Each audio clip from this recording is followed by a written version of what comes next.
você vai fazer a troca elétrica da sua casa, seja dos fios, seja das tomadas. Você tem todo um cuidado, desligar o disjuntor, você tem que pensar nisso. Mas já imaginou se você passa por uma situação como a população do Rio Grande do Sul, onde a sua casa é completamente inundada e você ainda tem casa, tem uma vantagem aí.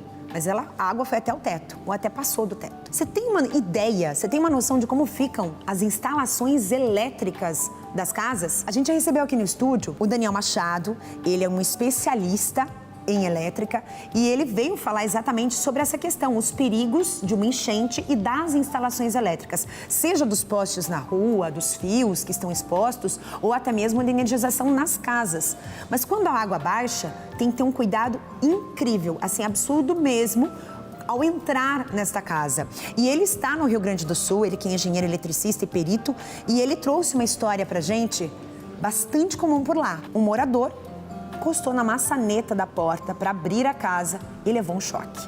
Olha só essa história. Estou aqui no município de Estrela com o senhor Jair Rauch. Você já chegou a ver alguma situação onde estava com excesso de aquecimento na tomada? Na casa da minha mãe, quando deu a outra enchente. Eu botei a mão na porta de metal, já levei um choque. Pensei, não, mas tem coisa errada. Só ao tocar na porta, ele já levou um choque. É. Daí eu fui procurar, eu pensei, o que está acontecendo? Quando eu vi, eu olhei na parede, estava toda úmida a parede, eu olhei na parede, só via só aquela parte sequinha. Botei a mão, eu não conseguia botar a mão de tão quente. Pior com uma panela, queimando de água quente. Como tinha barro dentro das caixinhas, a gente não se tocou de abrir as caixinhas e lavar elas, limpar tudo, né? Eu corri lá e desliguei o disjuntor. E ele lavou tudo dentro. Então imagina, os cabos ali, os fios, depois eu botei a mão, eles estavam tudo já molengo, estavam se deformando. Quem dele ia pegar fogo na casa. Pois ela secou a parede tão quente por causa que estava barro dentro daquela caixinha. Quando eu desliguei ela, tive lá desligar, desliguei, lavei tudo de novo, deixei secar tudo, liguei, normal. Por causa do barro, a umidade ali dentro, acontece isso aí, pode pegar fogo, com certeza.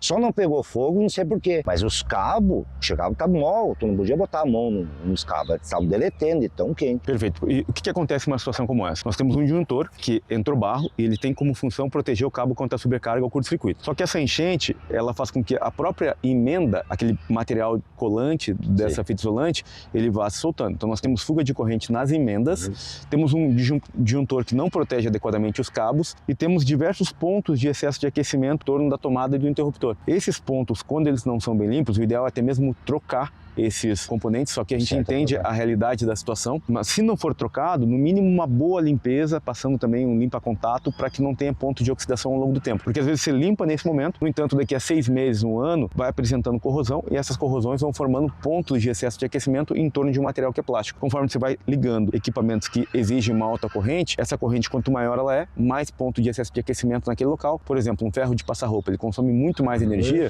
do que uma televisão. Se você conectar no mesmo ponto de tomada um ferro de passar roupa onde existia antes uma TV e já tem pontos de excesso de aquecimento, a chance de você provocar um agravante ali é muito maior. Por isso que o ideal é trocar ou então no mínimo fazer uma limpeza adequada nesses locais para evitar esse contato na parede com risco de levar um choque e até mesmo um incêndio. Olha, e a gente faz aqui um apelo, tá? O Daniel, ele é engenheiro, ele é perito, ele é especialista, ele tá lá ajudando as pessoas. Se você tem esse conhecimento, se você conhece um pouco também de elétrica, hidráulica e tem disponibilidade para ajudar a população do Rio Grande do Sul, eles precisam de voluntários, precisam de pessoas que possam ir lá ajudar a entender o que está acontecendo com as casas depois da enchente e ajudar a fazer esse trabalho, né? A força da mão de obra é muito importante. E se você quiser se especializar em reforma elétrica após enchente, nós temos um treinamento gratuito. É só você clicar no link da descrição desse vídeo para poder garantir a sua vaga. Esse treinamento é online e 100% gratuito.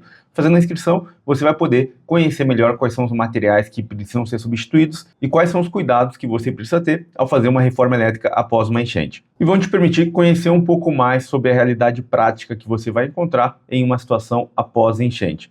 Temos diversas entrevistas com moradores e um conteúdo com especialistas do setor elétrico.